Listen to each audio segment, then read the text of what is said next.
Hello, everyone. I hope you're having a wonderful day. Today, we're diving into a story where a man returns a family's lost home, only to drop to one knee and propose right in that same house, forcing her to choose between gratitude, love, and a life-changing decision. What would you do in her place? If you enjoy this kind of story, don't forget to subscribe so you won't miss the next videos. That morning, the sun hadn't fully risen yet. Soft light filtered through the trees, stretching thin golden lines across the familiar dirt road. There's something about countryside mornings. It's quiet, but never empty. You can still hear roosters crowing, leaves rustling, and the faint smell of cooking smoke drifting through the air. Tieu Lac stood in front of her old house, the house she once believed she would never get back. She didn't walk in right away. She just stood there, looking. Her eyes slowly traced every familiar detail, the peeling paint on the wall, the old wooden door that creaked every time it opened, the small yard she used to sweep every morning. Everything was the same. Nothing had changed, except her. Behind her, Quan stepped out of the car. He didn't say anything at first. He just stood there watching her for a few seconds, as if giving her time to prepare herself. "Go in." His voice was calm, steady. Tieu Lac swallowed softly, then nodded. The door opened. Inside, her mother was already there. The look in her mother's eyes when she saw her was no longer filled with blame like before. It was something much harder to describe: relief, fear, disbelief, all tangled together. "Lac." Just hearing that one word made Tieu Lac's throat tighten. She had barely stepped inside when her mother rushed forward and pulled her into a tight embrace, a trembling hug, as if letting go would mean losing her all over again. Her older brother stood in the corner. He didn't move, didn't speak. He just watched, and his eyes weren't simply filled with relief. There was something else in there: guilt, confusion, and a hint of something darker that even he didn't want to admit. The atmosphere in the house felt strange. It wasn't tense like before, but it wasn't peaceful either. It felt like the aftermath of a storm, everything still standing, but nothing truly the same anymore. Quan walked in last. He didn't focus on emotions. That wasn't why he was here. He took out his phone. "We finish it today." The way he said it sounded like just another task. But everyone in that room knew it was much more than that. Tieu Lac turned to look at him. She understood exactly what he meant. The first call was made right there. His tone shifted, sharper, more decisive. "I'm here. Get it done." No one could hear the other side clearly, but the way he spoke made it obvious. This wasn't a casual conversation. The name Mr. Tai came up, then documents, then transfer. Each word heavy. Tieu Lac stood still. Her heartbeat started to rise. There was a time when just hearing the words "land certificate" was enough to make her tremble, because it wasn't just paper. It was her home, her family, everything she had.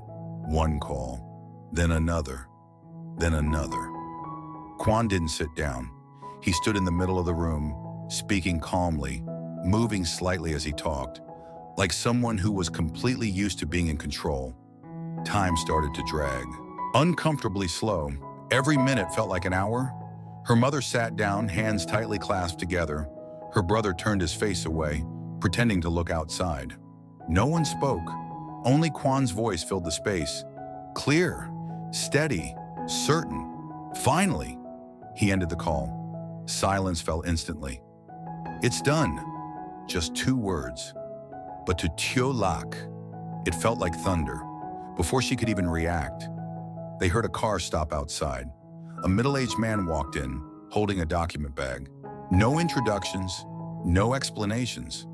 Everyone already knew.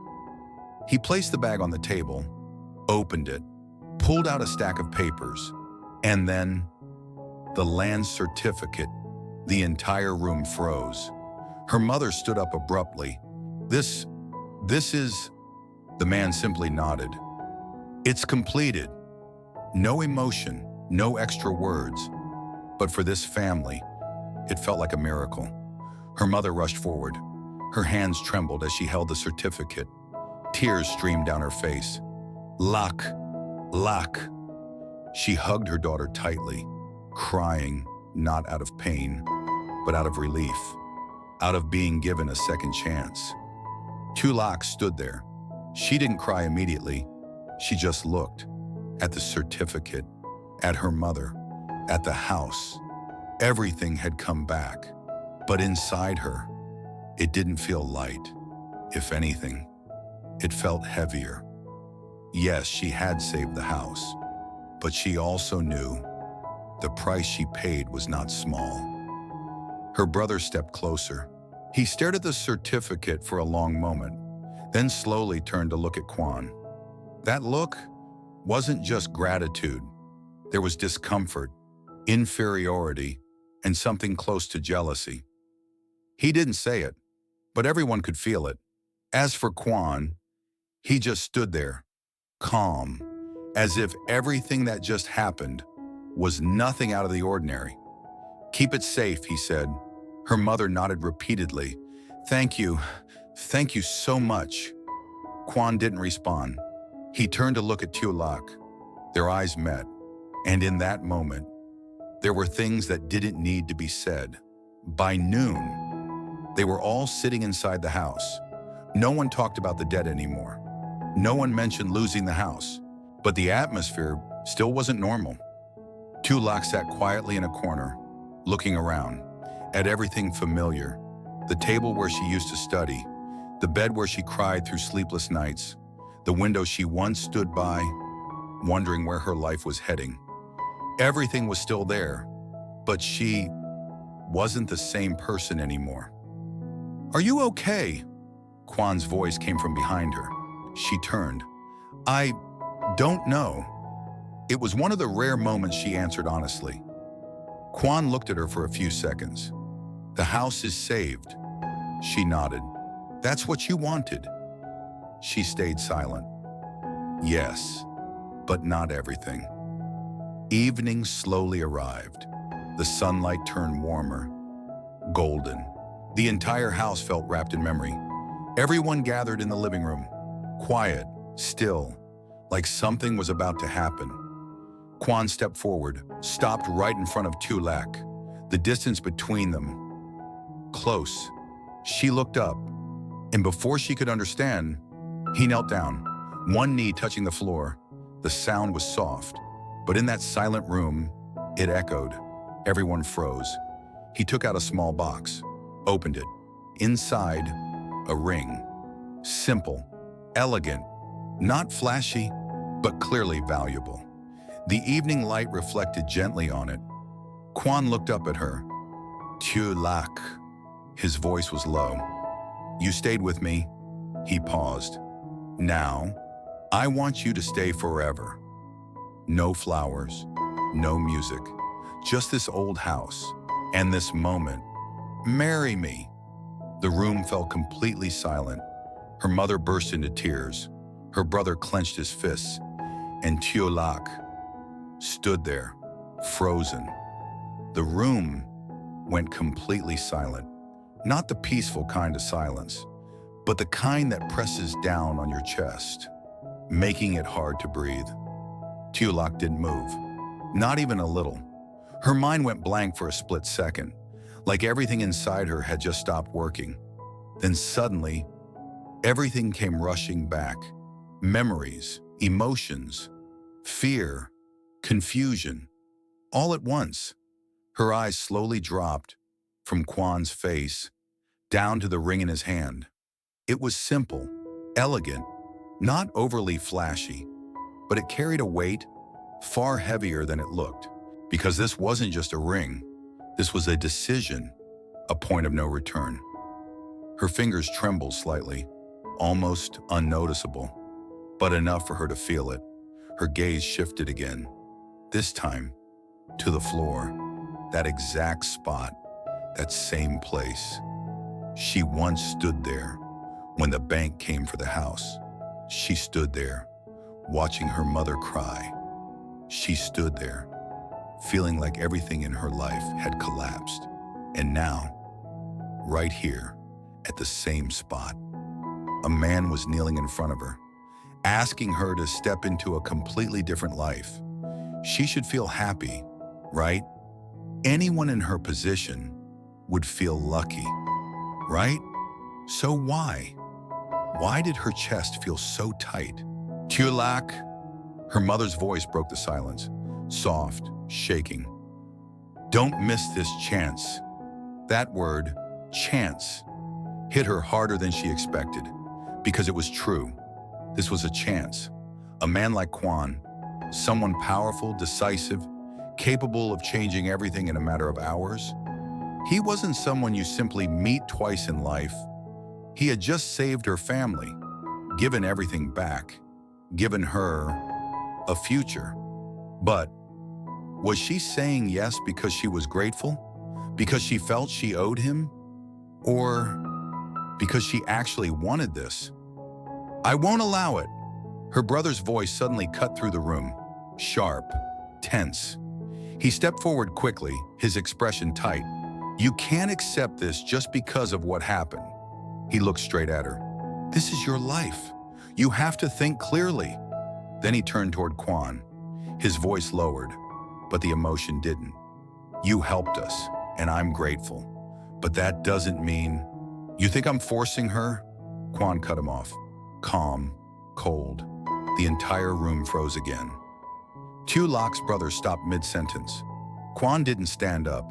He stayed exactly where he was, still on one knee. But his eyes, they changed. Sharper, more serious. I'm asking her. Just that. Nothing more. But it was enough. Enough to shut down everything else. Because in that moment, it became clear. This wasn't about anyone else. Not the mother, not the brother, not even Quan. This was about her, only her. Tieu Lac slowly took a breath, then another. She could hear her own heartbeat, loud, unstable. She looked down at her hands.